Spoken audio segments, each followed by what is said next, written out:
మనం మనకు అవసరమైన శాలరీ స్లిప్స్ కొరకు డీడీఓ గారిని సంప్రదించాల్సిన పని లేదు. మన లీప్ యాప్లోనే ఆప్షన్ ఎనేబుల్ చేయడం జరిగింది. లీప్ యాప్ నుండి శాలరీ స్లిప్స్ను ఎలా డౌన్లోడ్ చేసుకోవాలో చూద్దాము. లీప్ యాప్పై ఓపెన్ చేసి డిపార్ట్మెంట్పై క్లిక్ చేయాలి. ఇక్కడ లాగిన్ క్రెడెన్షియల్తో లాగిన్ కావాలి. లాగిన్ అయిన తర్వాత మనకి ఇంటర్ఫేస్ ఈ విధంగా వస్తుంది. ఇక్కడ క్విక్ యాక్సెస్లో employee attendance, student attendance, apply leave, pay slips, ఈ పే స్లిప్ ఆప్షన్ పైన క్లిక్ చేయాలి. క్లిక్ చేస్తే మనకు ఇక్కడ మే 2025 యొక్క పే స్లిప్ ఉంది. ఈ డీటెయిల్స్ అన్ని మీరు వెరిఫై చేసుకున్న తర్వాత మనం ఇక్కడ డౌన్లోడ్స్ పై క్లిక్ చేస్తే డౌన్లోడ్ అవుతుంది. దీన్ని సేవ్ చేసుకోవచ్చు లేదా ప్రింట్ తీసుకోవచ్చు. ఈ విధంగా పే స్లిప్లను మనం డౌన్లోడ్ చేసుకోవాలి.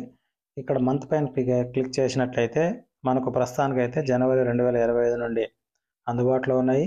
ఏ నెల పే స్లిప్ కావాలంటే దానిపైన క్లిక్ చేసి మనకు అవసరమైన పే స్లిప్లను లేదా మన శాలరీ డీటెయిల్స్ని ఇక్కడ శాలరీ డీటెయిల్స్ని తెలుసుకోవచ్చు. లేదా మనం ప్రింట్ కావాలంటే ప్రింట్ ఇచ్చుకోవచ్చు. Thank you.